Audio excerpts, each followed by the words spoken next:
What's going on, everybody? I am the grumpy old dude. No, I'm not. Wrong channel. Sorry, Ed. Wrong channel. Let me start again. Hello and welcome to the Daily Atheist Morning Show. It is Monday, the 21st of September 2020, and I am your host, the amazing Super Chris. No, I've done it again. God damn it. Hang on. Let me just start again. Oh. It's just tea.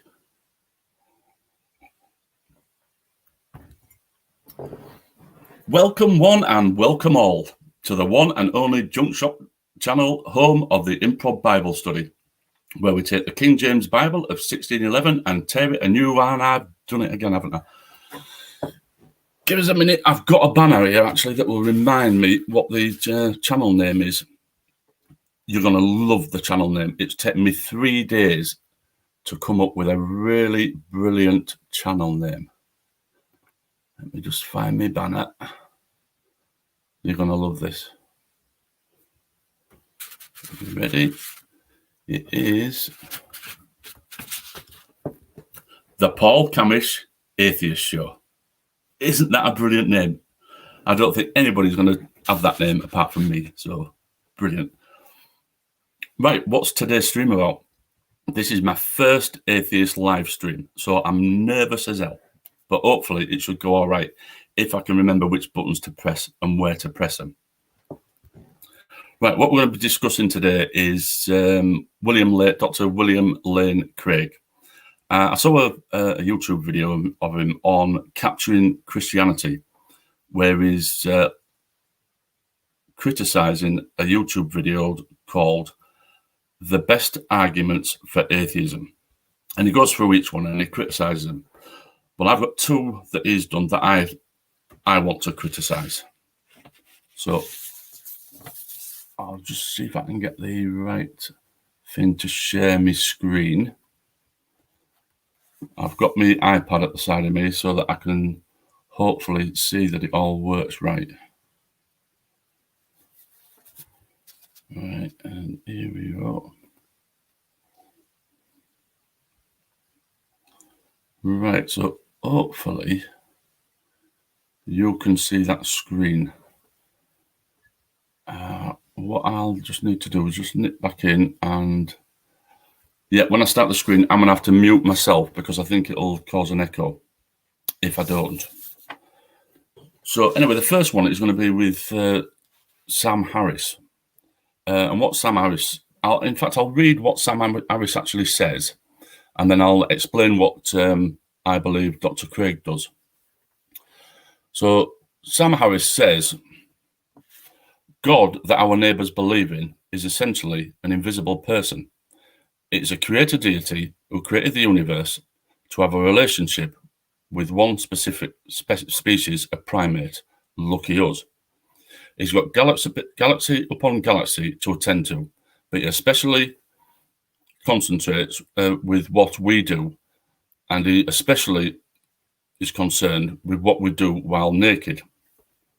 So that's what Sam Harris has to say, and I'll play the video shortly and you'll be able to see this. Watch what Dr. Craig does. He completely misrepresents what Sam said. He especially accuses Sam of not having sexual ethics, on the treatment of women and rape. And then Cameron, his host, then goes on to mention sex trafficking and child pornography. So I'll just mute myself and then I'll start the video.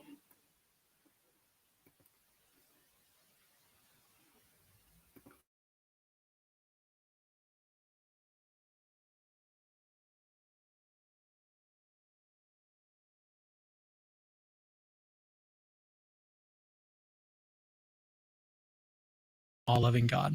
All right, here's clip number 5. God that our neighbors believe in is essentially an invisible person. He is a creator deity who created the universe to have a relationship with one species of primate. Lucky us.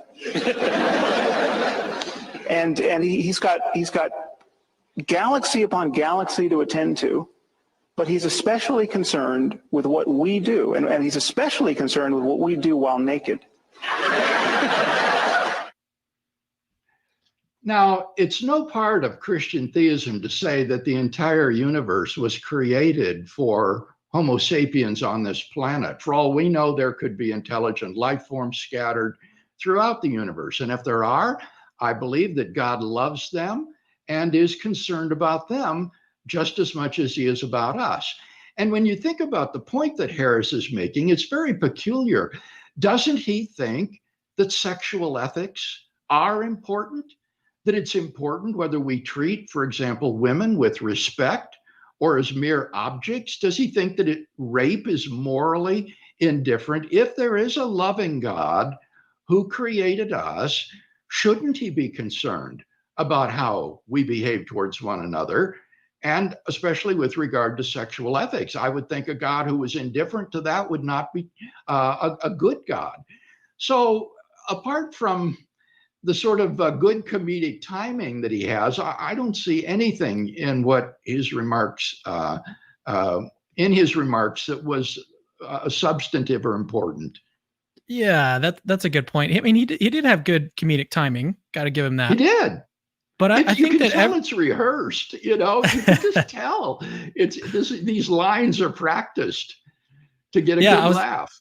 I was going to say that everybody has to or should be concerned with what we do naked, right? You got to be concerned about trafficking, sex trafficking, and child pornography, and cases of rape. Like, everybody should be concerned about those issues. Now, here's another thing. I reached out to a Bible student friend of mine, and I asked him what percentage of prohibitions in the Bible are related to sex, and he looked it up. He spent a couple hours doing some research. It wasn't completely thorough. He may actually do some more.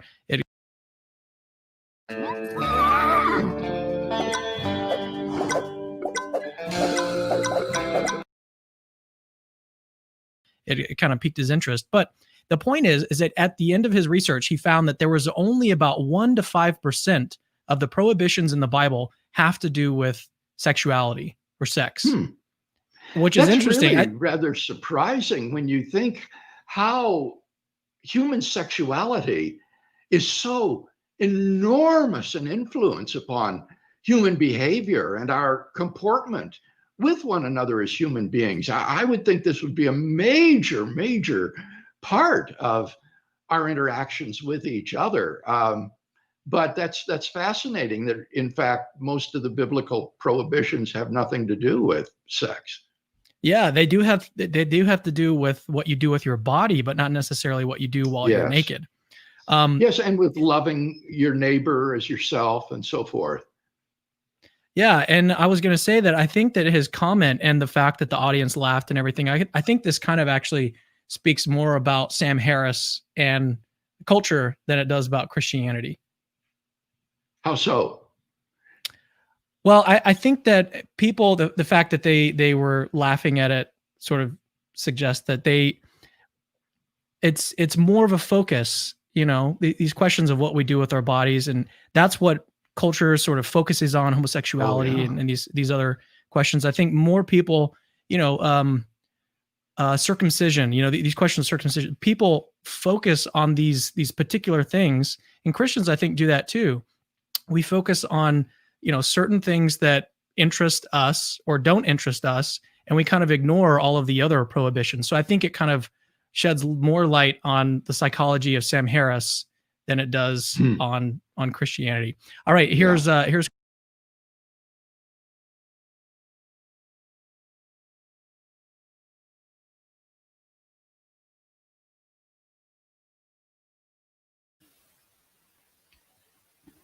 Right, so you should be Amy. Do you see what I mean? Exactly what he did there. Absolutely dishonest of him to do that. He completely distracted from what Sam Harris said. It basically turned it into he made it into a strawman argument. And if anybody who doesn't know what a strawman argument is, a strawman argument is when someone constructs a strawman. It's a particular logical fallacy where you construct a fictional version of an argument, a mock-up that isn't quite right. because it's so much easier to knock down that than the actual argument. And that is exactly what William Lane Craig did there. And I would call William out for being dishonest there with what he did. He didn't address anything that Sam Harris said. He completely distracted from the what Sam actually said. The next one I'm going to go to is going to be Ricky Gervais. But before I do that, I'll just have a look because I've got 13 people in the chat, which I find absolutely amazing, especially from my first stream. Thank you very much, everybody that's come over from Junk Shop's library. We've got Junk Shop Library in, we've got Mark Caesar, Bit of Tea and Danish, Hiya, Never Again, Inquisitive Quandary, Brain Bug, Hi Brain Bug, who else? EMP, Godless Granny. Brilliant. Thanks you all so much for coming in. And if someone can put in the chat, how do I make people a mod on my channel?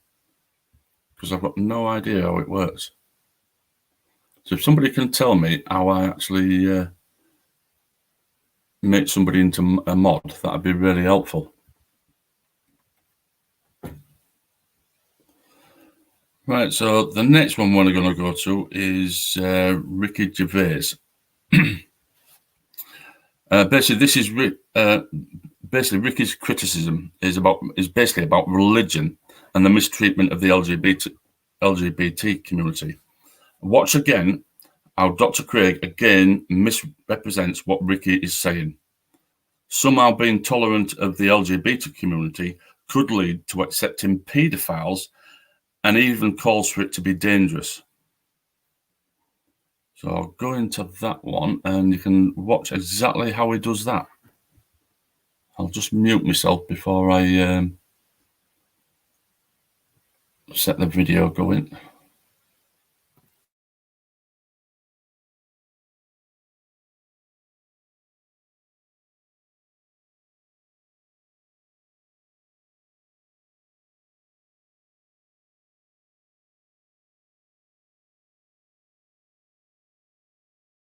Here's clip number 6. Just because they're offended by someone being gay, it doesn't mean they're right. You know, it's a strange thing that comes out of being gay is a choice. No, being gay isn't a choice. You know, I want to go, well, go, you try it then. If it's a choice, have a go. See how much you like it, you know. Well, the implication here, I take it, is that if having a homosexual orientation is not a choice, if this is somehow either biologically based or it's ingrained into you by your upbringing so that involuntarily you have such an orientation, that therefore you are morally free to act out on that orientation. And that seems to me to be an extraordinarily superficial and even dangerous view of ethics. Imagine, for example, that pedophilia was not a choice, but had a biological base or was ingrained into someone by child abuse as a youngster. Would that person therefore be free to simply act out on that orientation and do as he wills? I don't think we'd say that at all. So the fact that something isn't a choice in no way warrants or sanctions ethically acting out on whatever those desires or proclivities might be. I think at this point, it might be good to remind the listeners that, again, we haven't really seen one argument again or for atheism in this entire thing. Like that last clip was, I played that for my wife and she was like, why is this even in a video titled Best Arguments for Atheism? It's just bizarre. It's really bizarre. It is astonishing. And I think it shows clearly the superficiality of much of pop atheism in our culture. It's comedic, it's ridicule and mockery, but there are not substantive reasons for what they believe. Right. And with that, let's move on to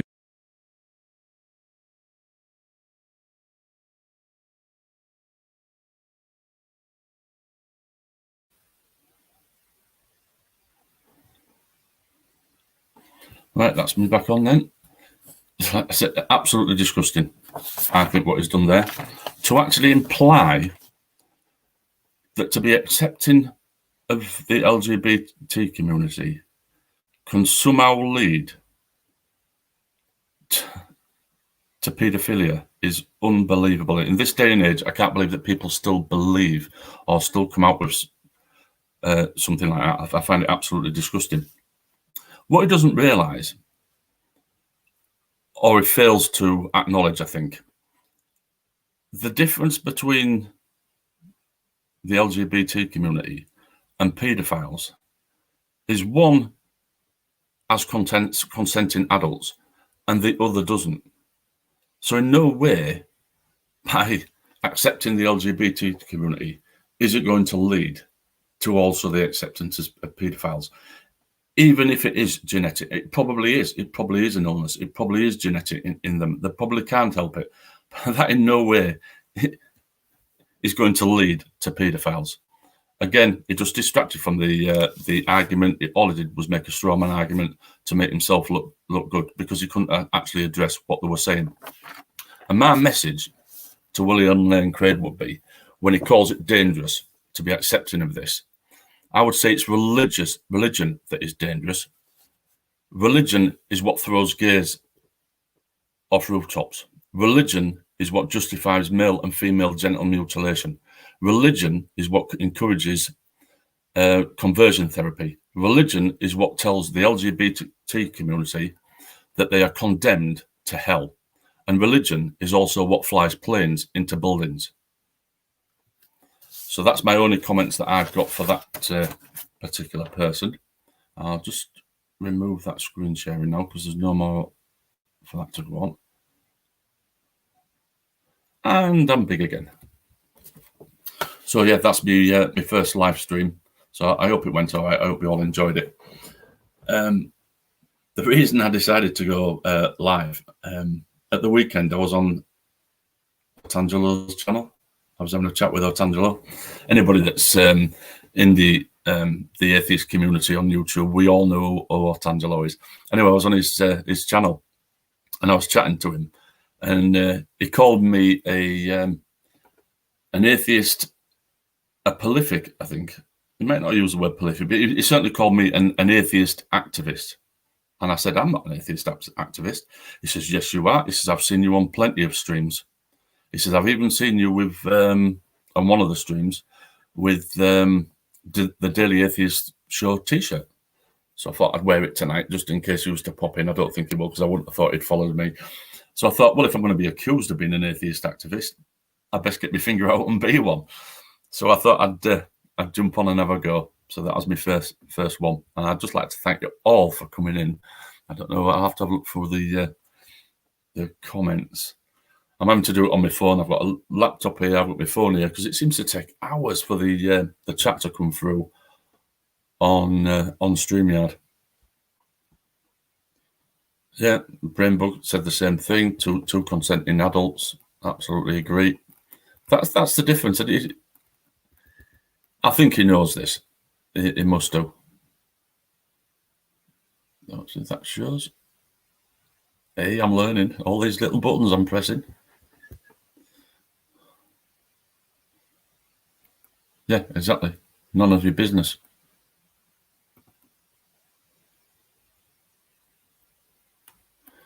Any more on here? I noticed you said that I've got to go on to YouTube to actually make people as mods. Do I have to do that while I'm still streaming, or can I do that when I come out of the stream? I'm assuming I can do it when I come out of the stream, because I think Grumpy Old Dude made me a mod on his channel, and I don't think I was in his channel when he did it. Oh, thanks, Jump Shop. Went well. Great job. Lovely. I don't think there's anything missed. I had some notes in front of me of little things to jog my memory. I don't think I missed anything off it. I think to be honest, it was plainly obvious what he was doing, wasn't it? Totally dishonest. What I might do is, if this goes well, I might cover a couple more that are on the channel. As I say, there's 14 atheist arguments that they debunk, and the only thing that I do agree with him about is there weren't really atheist arguments. I suppose the stream should have had the YouTube video maybe should have had a better title, because it was mainly joke and mockery. I agree with him on that thing, but that is the only thing I agree with him on. So anyway, I don't know how long we've been going, nearly 25 minutes. So I'll probably call it a day on this, because I've covered everything that I wanted to do. And I'd just like to thank you all again for coming in. And don't forget, as I say, hit the like button and subscribe if you haven't. And I'll catch you all later. And it's only tea in my Smiter's mug. Right, how do I change this? I know what I can do before you all shoot off. I'll just change my banner. Change this thing. Put that one on, and I'll jump out and catch you all later.